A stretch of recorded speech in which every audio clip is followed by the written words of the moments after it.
Alléluia. Comme je dis, depuis plusieurs semaines, nous parlons du fait d'annoncer l'évangile, d'être des instruments que Dieu va utiliser pour que l'évangile soit propagé. Et nous sommes dans cette thématique, c'est comment annoncer l'évangile et faire le travail de Dieu.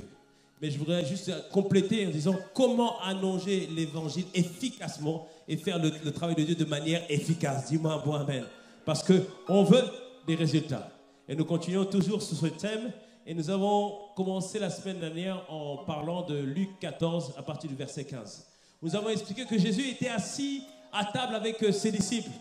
Et à un moment donné, une personne s'est levée, il dit « Heureux, heureux » au verset 15. « Heureux, heureux, ceux qui prendront leur repas dans le royaume des cieux. » Notifiant qu'il y a un temps où, pour ceux qui auront marché avec Jésus jusqu'au bout, nous tous, nous allons prendre le repas avec le Seigneur. Dis-moi un bon amen à cela.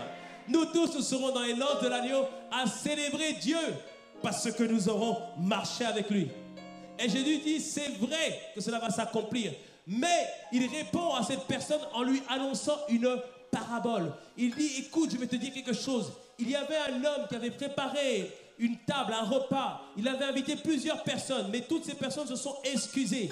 Et il a dit à son serviteur, va vers les estropiés, va vers les pauvres, va vers les boiteux, amène-les dans ma maison. Et lorsque le serviteur a fait cela, il a dit au maître, mais tout ce que tu as dit a été fait, mais il y a encore de la place. Il a dit, va partout, dans les rues, dans les villes, dans les champs. Il dit, contrains-les à venir, car il faut que ma maison soit remplie. Est-ce que tu me suis? Jésus, par cette parabole, il nous disait qu'avant d'aller au ciel, avant de partir sur la terre, nous avons des œuvres à faire ici. Dis-moi un bon amen. Il nous disait que le désir du Père, c'est que sa maison soit remplie. Le désir du Père, c'est que sa maison soit remplie. Remplie avec qui? Avec les gens de ta famille qui doivent aussi être là pour les noces de l'agneau. Avec tes collègues de travail qui doivent être là aussi. Dis-moi un bon amen. Avec les habitants du 95, les habitants du 60. La maison de Dieu doit être remplie. Dis-moi un bon amen à cela. Alléluia. Le désir final du Maître, c'est que sa maison soit remplie. Et c'est le désir de Dieu. Le désir de Dieu, c'est que tous parviennent à la connaissance de Dieu. Son désir, c'est que tout le monde soit sauvé. Oui, il désire que tout le monde soit sauvé. Même la personne que tu vois qu'elle est méchante, Dieu veut qu'il soit sauvé. Même le voyou, Dieu veut qu'il soit sauvé. Même celui que tout le monde dit, mais lui, il est trop compliqué. Dieu veut qu'il soit sauvé aussi. Dis-moi un bon amen à cela. Le désir de Dieu, c'est que tout le monde soit sauvé. Et souvent, lorsque on parle du salut, en tant qu'église, en tant que personne, on dit il faut la prière. Oui, il faut la prière. On va voir tout à l'heure, il faut prier. Mais l'erreur, c'est qu'on fait. On dit on va prier. Et il y a un réveil qui va se faire. C'est pas vrai. Cette parole nous montre que non seulement il faut prier, mais ce n'est pas le maître qui va aller chercher les gens au dehors. C'est les serviteurs qui vont aller. C'est les serviteurs qui vont aller dans les rues. C'est les serviteurs qui vont aller proclamer l'évangile afin que les gens puissent venir à la maison du maître. En d'autres termes, Dieu nous demande à toi et à moi d'aller. Dis-moi un point amen à cela. Alléluia. Est-ce qu'on peut me mettre mon schéma, s'il vous plaît? Quand je dis souvent, la suite. J'ai mis une église qui obéit au plus grand commandement de Dieu. Est-ce qu'on va être une église qui obéit au commandement de Dieu? Amen. Le plus grand commandement, c'est d'aller. On voit qu'il y a Dieu. Il y a le Christ, il y a le monde, et il y a aussi le disciple. Le disciple, c'est toi et moi. Et souvent, généralement, on dit pour que le monde soit sauvé, on va prier Dieu, et Dieu va susciter un réveil. Mais la vérité, c'est pas tout à fait comme ça que ça se fait. La vérité, c'est que, flèche suivante, Dieu a fait venir le Christ dans le monde. Le Christ, la suite, il a fait de nous des disciples lorsque nous l'avons accepté. Et ensuite, souvent, on reste là, on prie.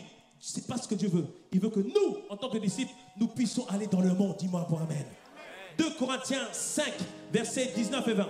2 Corinthiens 5, versets 19 et 20. Note-le. 2 Corinthiens 5, versets 19 et 20. Il dit, car Dieu qui était en Christ, réconciliant le monde avec lui-même, en n'imputant point aux hommes leur offense, disant que Christ est mort pour nous, il a dit, il a mis en nous la parole de la réconciliation. Nous faisons donc les fonctions d'ambassadeurs pour Christ, comme si Dieu exhortait par nous.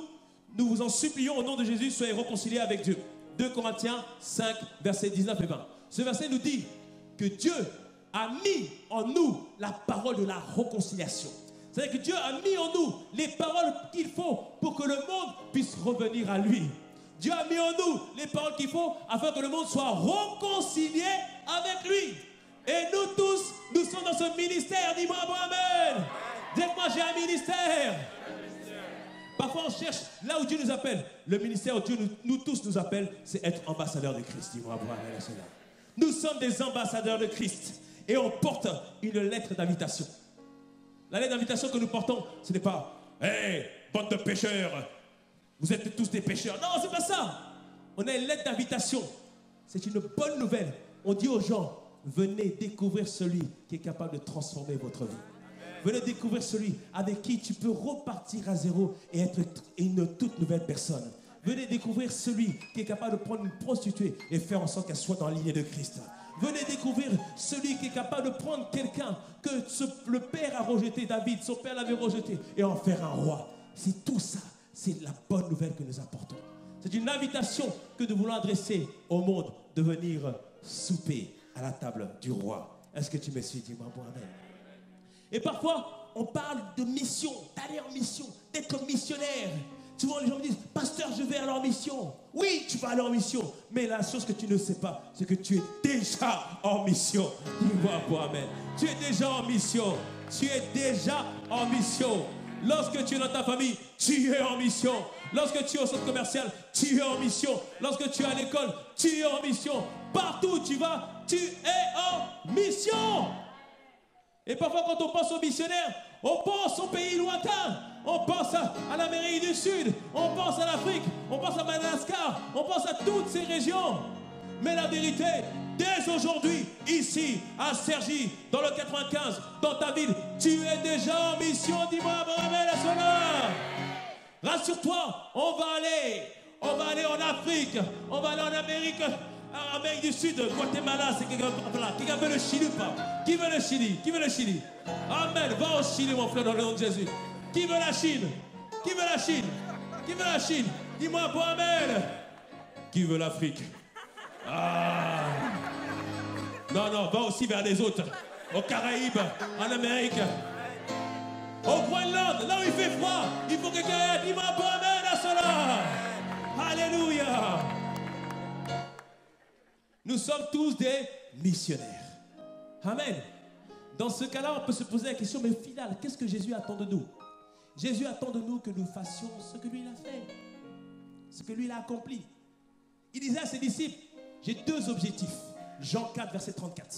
Jean 4, verset 34. J'ai deux objectifs. Ma nourriture, c'est de faire la volonté de Dieu et d'accomplir son œuvre. Jean 4, verset 34. Il dit, j'ai deux objectifs. Faire la volonté de Dieu, c'est plaire à Dieu. Quand tu pries, tu plais à Dieu. Quand tu marches sur le vent de Dieu, tu plais à Dieu. Lorsque tu viens dans l'église, tu plais à Dieu. C'est bien. Mais il dit aussi, je dois faire les œuvres de Dieu. Je dois faire le travail de Dieu. Je dois accomplir le travail de Dieu. Est-ce que tu me suis ce matin? Et faire le travail de Dieu, c'est quoi? Première chose, c'est annoncer l'évangile. Annoncer l'évangile. Luc 4, 18. Jésus dit, l'Esprit de Dieu m'a oint afin d'annoncer l'évangile. Afin de proclamer l'évangile.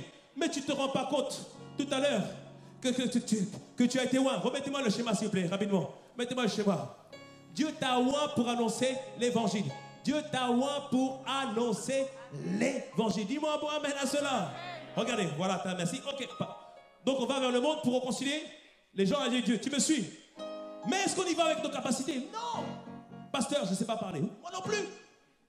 Pasteur, je n'ai pas la témérité. Moi non plus. Mais il y en a qui sait parler. Il y en a qui peut convaincre. C'est le Saint-Esprit, dis-moi bon amen. C'est le Saint-Esprit qui peut convaincre. Dis-moi bon amen. C'est pour ça que Dieu, la suite, il nous donne le... Appuie encore. Voilà, le Saint-Esprit. Dis-moi bon amen à ça. Dieu nous donne le Saint-Esprit. Pour que nous fassions quoi? Appuie deux fois. Que nous puissions accomplir notre mission. Dis-moi bon amen à ça. Alléluia, tu me suis ou pas? Dieu nous donne le Saint-Esprit. C'est pour ça que les apôtres, lorsque Jésus est parti, ils étaient apeurés. Lorsque Jésus est parti, il dit, on va faire comment? Mais Jésus leur dit, hé les gars, pour la mission, attendez, priez, attendez quelqu'un qui va venir, une personne qui va venir, c'est le Saint-Esprit. Pierre, alors que tout le monde était contre Jésus, Pierre, tu sais que les mêmes disciples, ils avaient tous fui. Les disciples avaient tous fui. Pierre lui-même, qui dit j'aime Jésus. Jésus, jamais, oh, why I be lying. Jamais je vais te tromper. Jamais. Parce qu'il y a aussi des musulmans qui sont convertis. Dis-moi bon amen. Dis-moi bon amen. C'est une parole prophétique. Dis-moi bon amen. On va aussi ici, Maroc, Algérie. On y va aussi. Dis-moi bon amen. Alléluia. Il dit non. Non, je ne te trahirai pas. Mais on voit que par 3 fois, il le trahit. Mais Dieu est patient. Dieu a remonté Pierre. Il a dit Pierre, il te manque juste quelque chose, une visitation. Tu as reçu, parce qu'ils avaient reçu le Saint-Esprit sur eux, parce que en eux deux, mais il te faut une force, une puissance, une force, une capacité de quelqu'un. Et la Bible nous dit qu'ils étaient près de 500 disciples à être assemblés dans le champ haute. Mais au bout d'un moment, certains sont partis. Certains n'étaient pas patients, certains sont partis. Mais la Bible nous dit qu'ils sont restés 120 à demander, à réclamer, à s'attendre à Dieu. Et la Bible nous dit que alors qu'ils étaient en train d'adorer, à un moment donné, il se fit un grand tremblement dans la chambre où ils étaient. Et des langues de feu descendirent sur eux. Et là maintenant, le même Pierre qui avait peur des gens, maintenant Pierre, il vient. Parce que tout le monde, comme il y avait tellement de tumulte, tout le monde était venu voir. Il dit, mais qu'est-ce qui vous arrive? Il dit, hey, dis-moi, hey. Et il leur dit, maintenant, je vous fais connaître que celui que vous avez crucifié, c'est Jésus-Christ de Nazareth. Il est le Messie. Il est celui qui était venu pour sauver le monde. Il dit, maintenant, repentez-vous et soyez sauvés. Dis-moi, bon, amen à cela. Et les gens l'ont écouté. Mais comme ils ont vu que c'est pas le même Pierre. Tu as vu la force qu'il a, tu as vu la persuasion qu'il a. C'est pas le même Pierre. Mais dis donc, qu'est-ce qui se passe? À cause de cela, les gens ont été convertis. La Bible nous dit qu'il y a eu 3000 âmes qui ont été converties le même jour, dans le même instant. Quand le Saint-Esprit t'a été donné, ce n'est pas juste pour te faire du bien, mais c'est pour aller en mission. Dis-moi pour amen. Tout à l'heure, la présence que Dieu a donnée, il a rajouté en nous une présence. Elle est là, elle va impacter autour de nous. Dis-moi un bon amen à cela. Dis-moi un bon amen.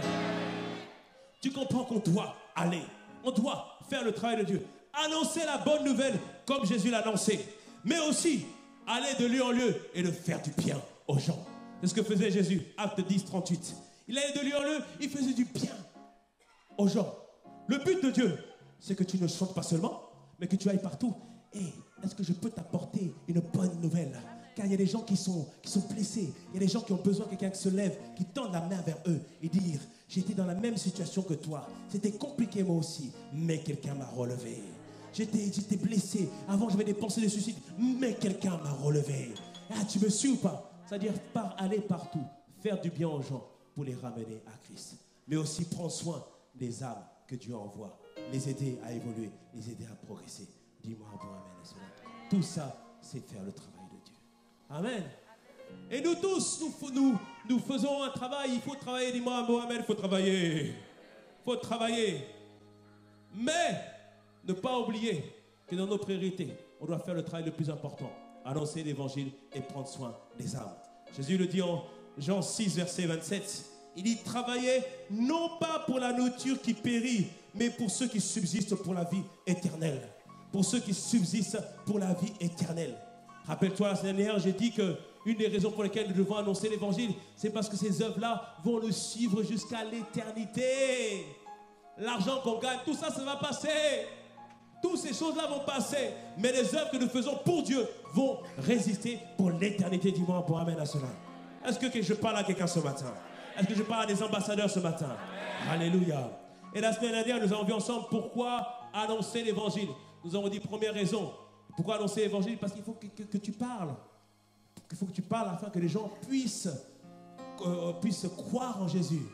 On a dit, on doit annoncer parce que si personne n'annonce, il n'y aura aucune personne de convertie.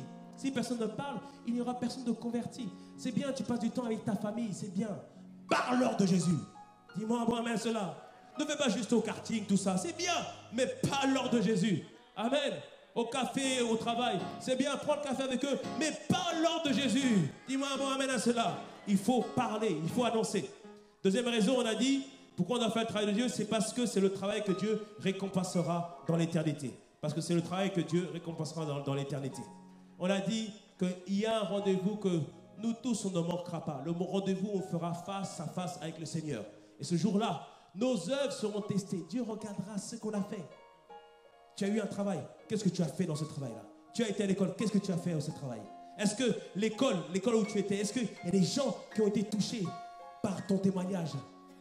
Est-ce que tu me suis ce matin? Ces œuvres-là, nous serons récompensés en fonction de ces œuvres.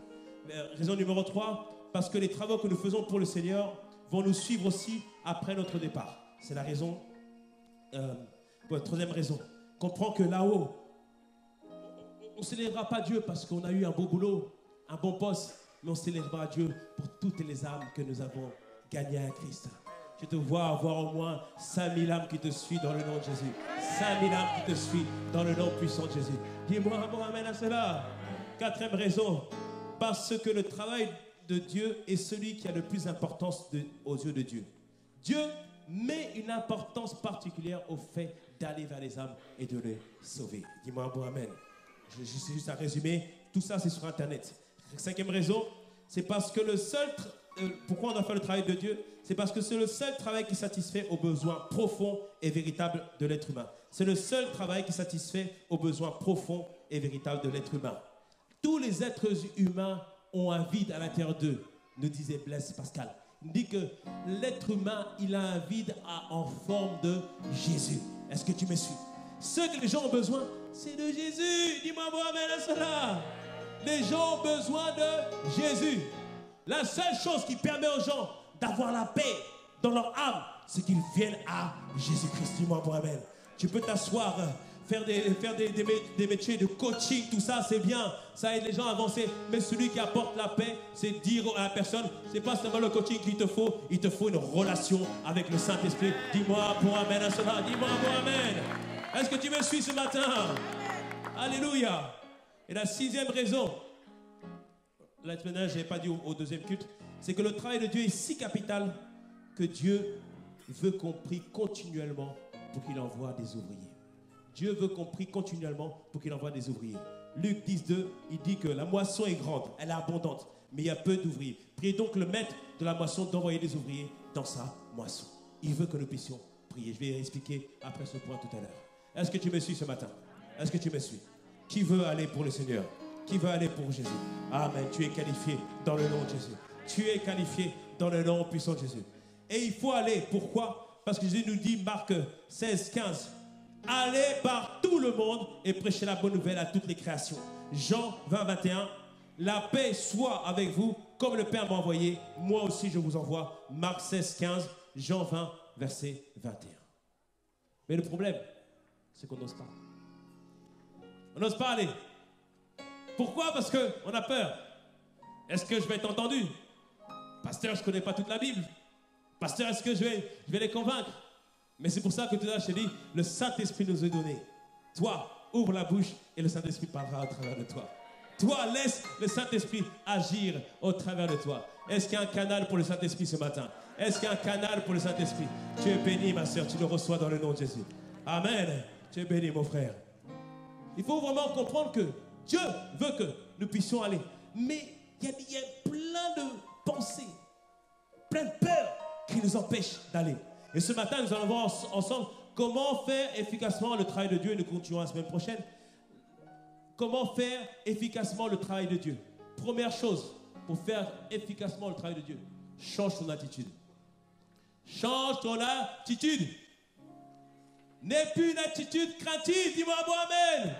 N'aie plus une attitude réservée. Est-ce que tu crois en Dieu?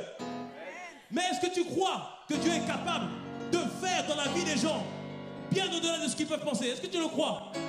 Est-ce que tu crois que Jésus est la solution? Est-ce que tu le crois? Amen. Alors va le dire partout, dis-moi bon amen. Va le dire partout. Je vous ai raconté qu'on était à Londres. Nous, on témoignait de manière réservée. On n'osait pas trop parler. Et le, excuse me, can I talk to you a little bit? On faisait avec nos French accent, tu vois. Et on était réservés. Mais à côté, il y avait deux personnes qui étaient là en train de vendre des CD piratés. Et c'était plein d'entrain. Ils disaient, hey guys, come on, let's take one CD, man. Oh. Les gars étaient déterminés. Pourquoi? Parce qu'ils avaient une attitude persuasive. Ils étaient sûrs du produit qu'ils étaient en train de vendre. Est-ce que tu es sûr de Jésus? Est-ce que tu es sûr de Jésus? Est-ce que tu es sûr de lui? Parce que tu dois être le premier marketeur de Jésus. C'est toi qui dois être le premier qui fait la publicité de Jésus. Dis-moi amen à cela. Moi, je ne sais pas pour toi, moi je suis sûr de Jésus à 100%. Je suis sûr de lui à 100%. À 100%. Dis-moi bon amen. Je suis sûr que Jésus guérit. Je suis sûr que Jésus restaure. Je suis sûr que Jésus sauve. Je suis sûr que Jésus est capable de prendre quelqu'un, de le prendre de l'amertume pour le mettre dans la grâce de Dieu. Je suis sûr que Jésus est capable de, quelqu'un qui était dans les ténèbres, de lui apporter la lumière. Je suis sûr de Jésus. Dis-moi amen. Sûr de lui. Amen.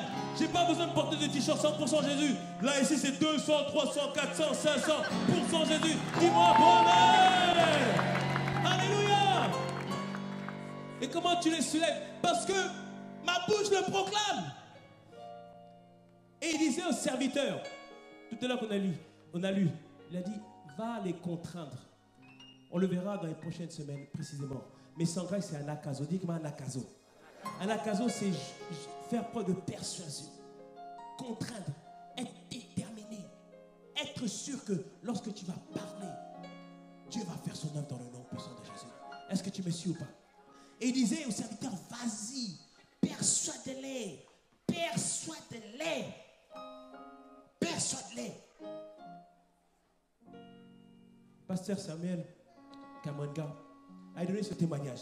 Il disait dans les aéroports, tu ne veux pas proclamer Jésus comme tu veux. Mais un jour, alors qu'il allait à un séminaire, un agent de sécurité l'a arrêté. Il a contrôlé ses bagages, son passeport. Il dit, mais qu'est-ce que vous faites? Il dit, je suis pasteur. Et je vais pour un séminaire. Il dit, ah bon? Mais vous, il y a du monde qui vient? Oui, il y a du monde qui vient. Mais dites-moi, qu'est-ce que vous leur dites là-bas dans vos séminaires?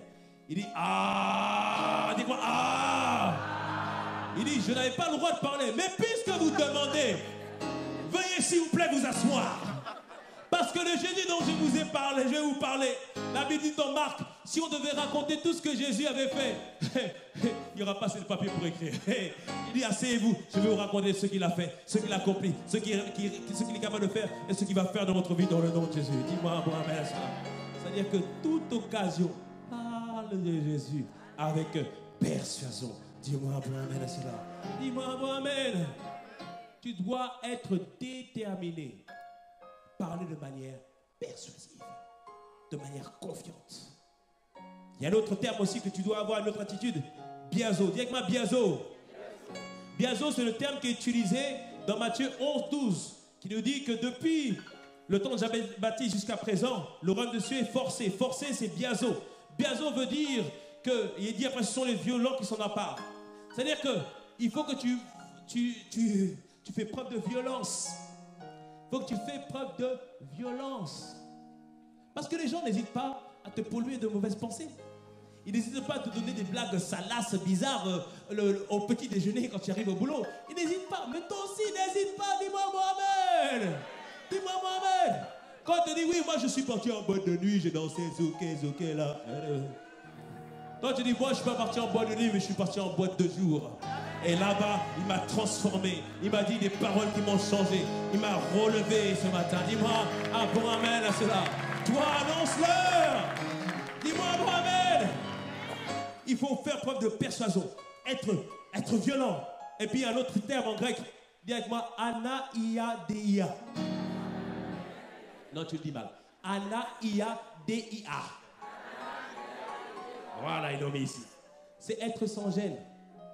C'est le terme qui est utilisé en Luc 11, verset 8, où Jésus raconte ces paraboles où cette personne n'avait pas à manger chez lui. Il est parti frapper à la porte de son voisin. Il a fait preuve d'importunité. Importunité en grec, c'est anaïadeia. C'est-à-dire être sans gêne. Quelqu'un avait donné ce témoignage. Il était à l'école et il voyait que les gens là qui avaient des copains, copines là, ils étaient sans gêne. Il dit, mais attends, eux là ils sont sans gêne. Donc nous aussi soyons sans gêne pour annoncer l'évangile.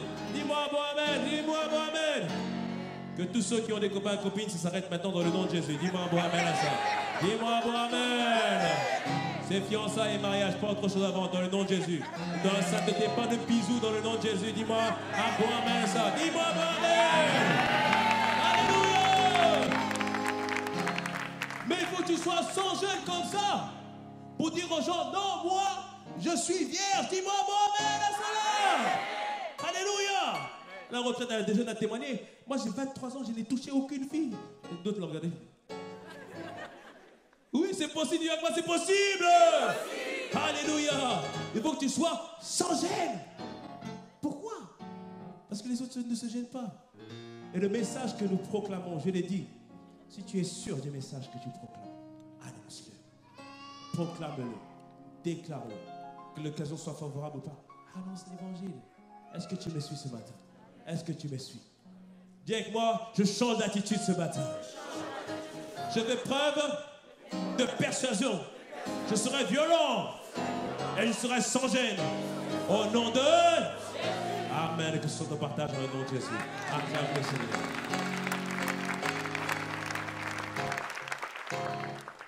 Quelqu'un est en train de me regarder et me dit, mais quel toupet ce pasteur-là quand même. Oui, quel toupet. J'aime ce Jésus. Il changera ta vie dans le nom de Jésus. Alléluia. Ça, c'est la première manière. Change l'attitude. Deuxième attitude, la prière. Pour être témoigné efficacement, il faut que nous puissions apprendre à prier de manière précise pour que les cœurs soient préparés. Comme je te l'ai dit, la prière, d'abord, sert à toi-même à être prêt. Comme je l'ai dit, Pierre n'était pas prêt pour évangéliser. Mais lorsqu'il priait avec la communion avec le Saint-Esprit, la communion avec le Saint-Esprit l'a préparé pour être un instrument. Lorsque tu passes du temps dans la présence de Dieu, Dieu impacte ta vie et tu deviens prêt pour rencontrer Dieu. Les gens me posent toujours la question, mais pasteur, comment on fait pour changer? Va dans la présence de Dieu. Comment on fait pour devenir plus audacieux? Va dans la présence de Dieu, ça commence là. Dis-moi, Mohamed, quelqu'un qui est réservé, lorsqu'il accepte de se laisser utiliser par le Saint-Esprit, tu ne le reconnais plus. Dis-moi, Mohamed, c'est là. La Bible nous dit que lorsque le Saint-Esprit venait sur Saül, il devenait un autre homme. Lorsque tu dis à Dieu, je veux juste être un instrument pour toi, tu verras quelqu'un de réservé en train de danser. Tu verras quelqu'un de réservé en train de chanter. Quelqu'un de réservé en train de rapper. Quelqu'un de réservé en train de parler. Pourquoi? Parce qu'il simplement il dit Saint-Esprit, utilise-moi. Est-ce que tu me suis? C'est tout. C'est tout. La prière que tu fais, la communion que tu fais avec le Saint-Esprit, c'est pour ça. C'est pour ça aussi le but. Le but, ce n'est pas juste toujours de demander quelque chose, mais c'est pour que lui, il t'imprègne de sa capacité. La Bible nous dit que Jésus parlait avec autorité. Ainsi tu parleras dans le nom de Jésus. Ainsi tu parleras dans le nom de Jésus. Dis-moi bravo, amen à cela. La prière sert d'abord pour toi, pour être rempli, être prêt à aller annoncer l'évangile. Mais la prière sert aussi à disposer les cœurs des personnes vers qui tu vas aller. Il faut vraiment comprendre une chose. C'est que chacun est libre de faire son choix. C'est vrai. Mais les gens sont influencés par l'environnement dans lequel ils sont. Et la Bible nous dit que le monde est sous l'emprise du malin, sous l'influence du malin. C'est-à-dire que la plupart des gens, tant qu'ils n'ont pas entendu l'évangile, leurs pensées vont vers les choses qui ne sont pas bien. Ils ont cette tendance-là. Et il faut comprendre ça. C'est ça qu'il faut que tu pries pour que les cœurs soient disposés et que le terrain soit préparé. Est-ce que tu me suis ou pas? Alors, comment on doit prier? Première chose, il faut que nous prions que le Père attire les gens vers Jésus. Il faut que nous prions que le Père attire les gens vers Jésus. Jean 6, verset 44. Il dit, nul ne peut venir à moi si le Père qui m'a envoyé ne l'attire, et je l'en susciterai au dernier jour. Nul ne peut venir à moi si le Père qui m'a envoyé ne l'attire. Il dit ici, la prière que tu dois faire, Seigneur, attire mon mari. Attire-le à toi. Attire mon fils à toi. Attire mon collègue à toi. Attire mes enfants à toi. Attire-les. Attire-les. Tu me suis ou pas? Parce qu'il faut qu'ils se disent en eux-mêmes, il faut que j'aille vers Jésus. Nous, un jour, on s'est retrouvés quelque part. On était dans des trucs compliqués. Mais à un moment donné, il y a une pensée qui est venue en nous. Mais qu'est-ce que tu fais là? Comme le fils prodigue, au milieu des pourceaux. Tu étais au milieu de la boue, au milieu des saletés. Mais tu dis, mais qu'est-ce que je fais là? Parce qu'une pensée est venue à toi qui t'a attiré à Dieu. Mais pourquoi c'est arrivé? Il y a quelqu'un qui a prié, qui a dit, Seigneur, je te prie pour cette personne qui se trouve à tel endroit. Attire-le à toi. Il y a un parent qui a prié, qui a fait des veilles nocturnes. Seigneur, je t'en prie, saisis mon fils, saisis ma fille. N'as-tu pas dit, Jean 16, 31, que si je crois en toi, je serai sauvé, moi et ma famille? N'as-tu pas dit, Seigneur Père, que ta volonté, c'est que tous parviennent à la connaissance de Christ, Seigneur? Sur la base de ces deux paroles-là, sauve mon fils, sauve ma fille. Eh oui, quelqu'un a prié. Eh oui. Moi, je bénis Dieu pour ma mère, elle a prié, et on est là. Dis-moi bon amen à cela. Dis-moi bon amen. Dis-moi bon amen. Dis-moi, il faut prier. Quand on a commencé ici à Cergy, on a commencé le 31 décembre 2011. Et la première année, on avait constaté qu'il y a des gens qui venaient, mais lorsqu'on demandait aux gens, mais d'où vous venez? Les gens venaient de loin. Mais très peu de gens venaient de Cergy ou de la région de Cergy. Je me suis dit, il y a quand même un problème. Quand c'est qu'on est à Cergy, mais qu'on n'arrive pas à toucher les gens de Cergy. Et on s'est dit, bon, en discutant avec d'autres, on dit, on va maintenant instituer le paracommando. Le paracommando, c'est la prière que nous faisons chaque vendredi soir après Atmosphère de gloire. Nous allons dans les rues de Cergy pendant 1 heure pour prier, pour demander à Dieu sa grâce sur la ville, sa grâce sur la région. Et nous demandons à Dieu, attire à toi les âmes que tu as destinées pour nous ici à ICC Cergy. Nous demandons à Dieu que ta main soit étendue afin que l'atmosphère de la région soit changée et que les âmes soient gagnées à Christ. C'est ce qu'on a fait. On a fait ça 1 mois, rien de particulier. 2 mois, rien de particulier. 3 mois, rien de particulier. Mais au bout du 4e mois, on a constaté, vous venez d'où? De Cergy. Vous, de Cergy. Vous, de Cergy. Oh, j'habite juste à côté de Cergy. Amen. Est-ce que tu me suis? Les prières que nous faisons sont efficaces. Dis-moi bon amen. Si parfois tu n'as pas l'impression que ça bouge, mais c'est en train de bouger dans la sphère spirituelle. Dis-moi bon amen. Lorsqu'il y a des nuages, pour que les nuages puissent partir, il faut qu'il y ait un vent qui souffle. Et lorsque nous prions, c'est comme un vent qui souffle petit à petit pour dégager les nuages et que la lumière de Christ puisse apparaître. Dis-moi bon amen à cela. Et maintenant, chaque dernier jeudi du mois, on va faire la prière pour les âmes. On le faisait déjà seulement pour les serviteurs, mais maintenant ça est ouvert à tous. Chaque dernier jeudi du mois, on se réunit et on va prier juste pour les âmes. Les âmes du 95, les gens dans notre famille, les gens dans nos collègues, juste pour eux. Pour le Seigneur, attire à toi, amène-la à toi. Dis-moi bon amen à cela. Alléluia. Est-ce que tu me suis? Il faut que tu pries pour que Dieu attire les gens. Est-ce que tu sais? Deuxième sujet de prière que tu dois voir. Comme je te dis, le monde est sous la prise du malin. Et 2 Corinthiens 4, verset 3 nous dit ceci. 2 Corinthiens 4, verset 3 et 4. Il nous dit, si notre évangile est encore voilé, il est voilé pour ceux qui périssent. Pour les incrédules dont le Dieu de ce siècle a aveuglé l'intelligence, afin qu'ils ne vissent pas briller la splendeur de l'évangile de la gloire de Christ, qui est l'image de Dieu.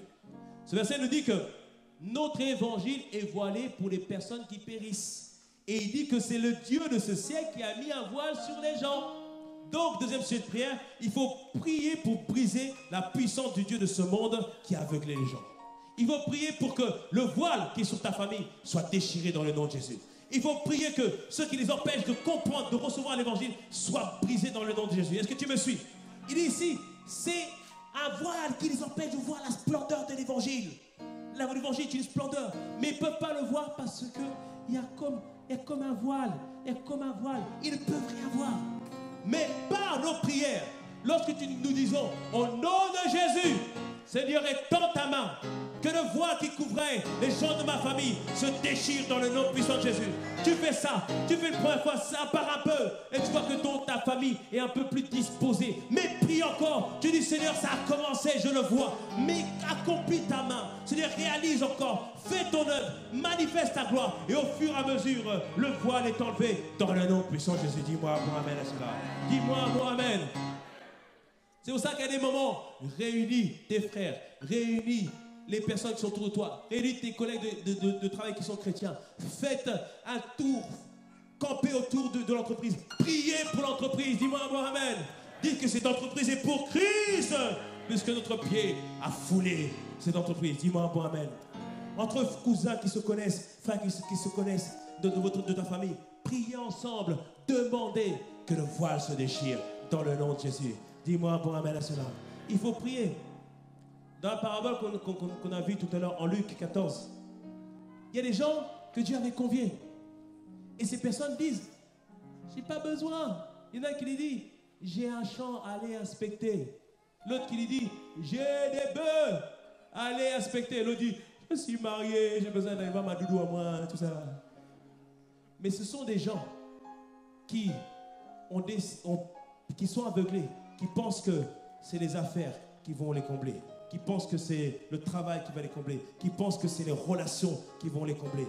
Et ces personnes-là sont aveuglées. Ils cherchent les choses du monde. Mais ça nous parle aussi de nos frères qui étaient avec nous, mais qui se sont éloignés aujourd'hui, qui aujourd'hui ont abandonné la foi pour aller vers les choses du monde. Et dans ce cas-là, il nous dit, prie pour briser la puissance du Dieu de ce monde qui les aveugle. Est-ce que tu me suis ce matin? Il faut que tu pries. Il faut que tu pries.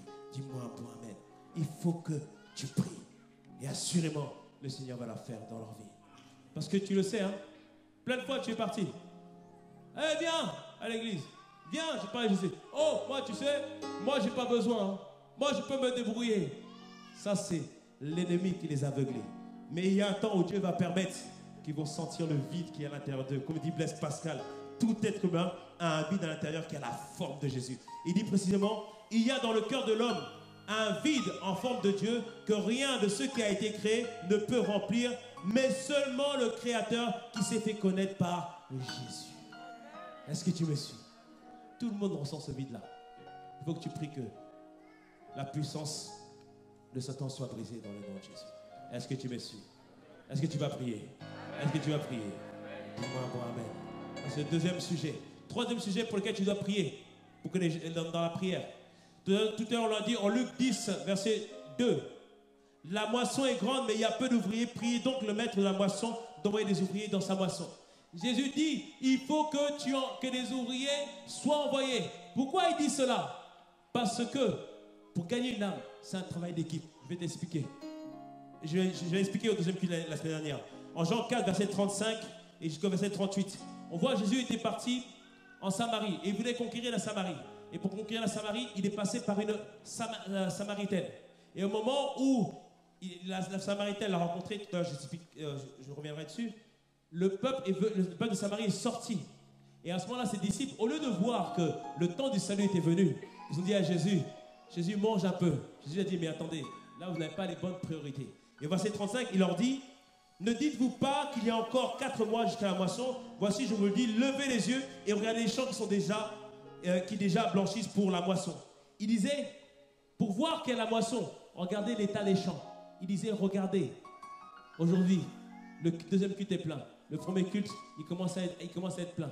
C'est le signe que le temps de la moisson est venu, dis-moi pour amen. Le temps de la moisson de ta famille est venu dans le nom de Jésus. Le temps de la moisson de tes collègues est venu dans le nom de Jésus. Dis-moi un bon amen si tu le crois. Et au verset 36, il en dit, celui qui moissonne reçoit son salaire et amasse des fruits pour la vie éternelle. Afin que celui qui sème et que celui qui moissonne se réjouissent ensemble. Il disait ici, il y a un travail d'équipe. Il y en a qui sèment. Sème, c'est annoncer l'évangile. Celui qui moissonne, c'est celui, au moment où il arrive, le cœur est prêt, il dit, est-ce que tu veux la prière du salut? Alors il a récolté. Il dit, ces deux personnes-là, pour eux, Dieu crédite leur compte une âme sauvée. Dis-moi bon amen. Il dit, celui qui moissonne reçoit son salaire et celui qui amasse les fruits aussi le reçoit. Dis-moi bon amen. Est-ce que tu me suis? Il dit, c'est un travail d'équipe. Verset 37, il dit, car en ceci, ce qu'on dit est vrai. Autre celui qui sème, autre celui qui moissonne. Je vous ai envoyé moissonner ce que vous n'avez pas travaillé, d'autres ont travaillé et vous êtes entrés dans leur travail. La semaine dernière, je t'ai donné ce témoignage. Quelqu'un priait pour sa famille. Il a annoncé l'évangile. La famille ne voulait même pas entendre parler. Il dit non, je ne veux pas. Et il est parti en voyage aux États-Unis et il est tombé en panne avec sa voiture. Et il y a des policiers qui sont venus. Ils ont dit, on ne peut pas réparer votre voiture tout de suite, mais venez à la maison, comme ça demain matin, on pourra faire quelque chose. Et quand ils sont arrivés à la maison, le policier et sa femme, c'était des chrétiens. Donc il leur a annoncé l'évangile, il leur a prêché l'évangile. Et là ils ont dit non, mon frère m'a parlé de l'évangile, ma soeur m'a parlé de l'évangile, vous me parlez de l'évangile. Bon c'est bon, j'accepte maintenant, dis-moi bon amen. Que ce soit ton partage dans le nom de Jésus. Que ce soit ton partage dans le nom de Jésus. Toi tu viens et tu sèmes la parole. Tu as l'impression que rien n'est arrivé, mais une graine est semée. Quelqu'un d'autre va arriver, il va semer une autre parole. Une deuxième graine est semée. Quelqu'un d'autre va arriver, lui va arroser. Il va dire, non, il va donner des témoignages. Ça, c'est l'arrosage. Des témoignages, il va rendre grâce à Dieu pour tout ce que Dieu fait dans sa vie. Ça, c'est l'arrosage. Et après, quelqu'un d'autre va arriver et dit, est-ce que tu vas accepter Jésus? Oui, je vais accepter Jésus-Christ dans ma vie. Dis-moi un bon amen à cela. C'est un travail d'équipe. Dis-moi un bon amen. C'est pour ça, il faut que tu pries que Dieu envoie des ouvriers dans la moisson. Seigneur, je te prie que tu envoies quelqu'un pour aider ma famille. Seigneur, envoie quelqu'un pour parler à mon mari. Parce que parfois ton mari, il ne veut pas. Oh non, non, non, je veux pas aller à ton église et tout. Mais un jour, tu vas envoyer un autre homme. Hey, ça va, gars? Allez, viens, on va à l'église. Check. Il sera gagné. Dis-moi un bon amen à cela. Que quelqu'un reçoive cette parole au nom de Jésus. Comprends que c'est un travail d'équipe. Sème, d'autres vont semer et quelqu'un va récolter dans le nom de Jésus. Mais au final, nous tous, on va récolter. Dis-moi un bon amen à cela. Alléluia. Est-ce que tu me suis? Troisième sujet de prière, on prie pour que les ouvriers soient envoyés dans la moisson. Et pour terminer, prie, demande, réclame pour qu'ils aient une révélation de Jésus-Christ. Prie pour qu'ils aient une révélation de Jésus-Christ. L'apôtre Paul en Éphésiens 1,17, il disait, il y a une prière que je fais pour vous, que Dieu vous donne un esprit de sagesse et de révélation afin que vous puissiez connaître Dieu de mieux en mieux. Ce livre n'est que des mots. La différence, c'est quand on l'a lu, elle est devenue une révélation pour nous. Quand on l'a lu, ce n'est pas les écrits qu'on a découverts, c'est une personne, la personne de Jésus-Christ. Un jour, un musulman voulait confondre la Bible. Il a dit, je vais lire la Bible à haute voix, et comme ça, je vais pouvoir confondre les chrétiens. Il a lu Matthieu à haute voix, Luc à haute voix, Jean à haute voix, Marc à haute voix.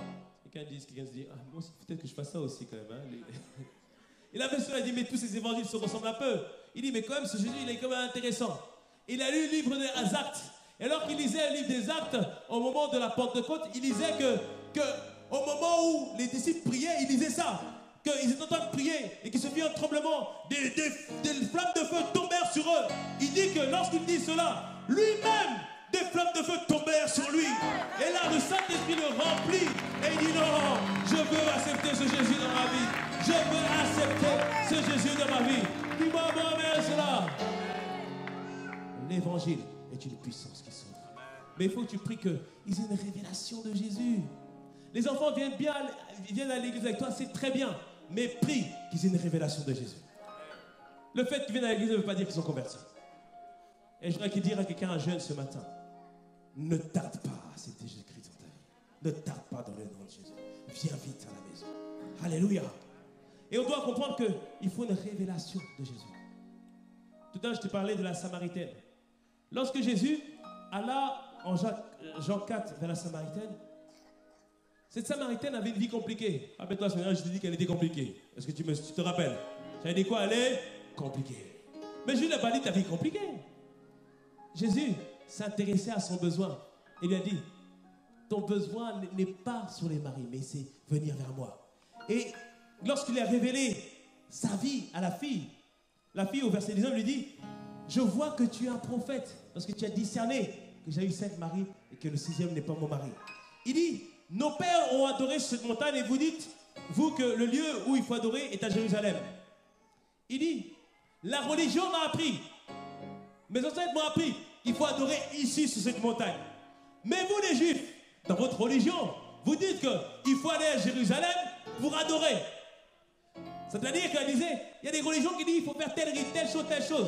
Mais Jésus lui dit, verset 21, femme, lui dit Jésus, crois-moi, l'heure vient où ce ne sera ni sur cette montagne, ni à Jérusalem, que vous adorerez le Père. Non, il dit, vous adorez ce que vous ne connaissez pas. Nous adorons ce que nous connaissons, car le salut vient des Juifs. Il dit, mais l'heure vient où elle est venue, où les vrais adorateurs adoreront le Père en esprit et en vérité, car ce sont les adorateurs que le Père demande. Dieu est esprit et il faut ceux qui l'adorent en esprit et en vérité. Il disait ici, ce n'est pas les rites qui permettent de se connecter à Dieu, c'est la révélation de qui est le Christ. Ce n'est pas les rites, c'est la révélation de qui est le Christ. Dieu ne s'approche pas de manière intellectuelle, mais s'approche par l'esprit. On se connecte avec lui par l'esprit. Et il dit à la femme lui dit, je sais ça. Il dit, je sais que le Messie doit venir, celui qu'on appelle le Christ. Quand il sera venu, il nous annoncera toutes choses. Elle connaissait certaines choses. Et Jésus lui dit, verset 26, Je le suis moi qui te parle. Je suis le Messie. Je suis l'envoyé de Dieu. Je suis la solution. C'est moi, le Messie. Et ce qui a changé la femme, c'est la rencontre avec Dieu. C'est la révélation de qui était le Christ. Et à partir de ce jour, sa vie n'a plus jamais été la même. Quand tu pries, demande à Dieu qui se révèle aux gens de ta famille. Demande à Dieu qui se révèle à tes enfants. Demande à Dieu qui se révèle à ton mari comme étant le Christ, le Messie. Est-ce que tu me suis ce matin? Alléluia. Vous voyez, les prières qu'on fait comme ça, elles sont efficaces parce qu'elles sont selon la volonté de Dieu. Et je crois qu'assurément, lorsque nous faisons cela, nous préparons un terrain pour que Dieu puisse agir dans la vie de notre famille, dans la vie de nos collègues et dans la vie de cette région. Est-ce que tu me suis? Alléluia. Est-ce que tu peux acclamer le Seigneur pour ça? Est-ce que tu peux acclamer le Seigneur pour ça? Nous avons dit qu'il faut prier pour que Dieu attire les gens. Prier pour que la puissance du Dieu de ce monde qui a aveuglé les gens soit brisée. Nous avons dit qu'il faut prier pour que Dieu envoie les ouvriers et prier pour que les gens reçoivent une révélation du Seigneur.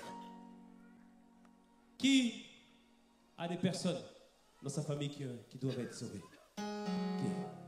Qui a des collègues qui doivent être sauvés? Alléluia. On voit que autour de nous, il y a beaucoup de monde qui doivent être sauvés. Alors on va se lever, on va juste prendre quelques minutes.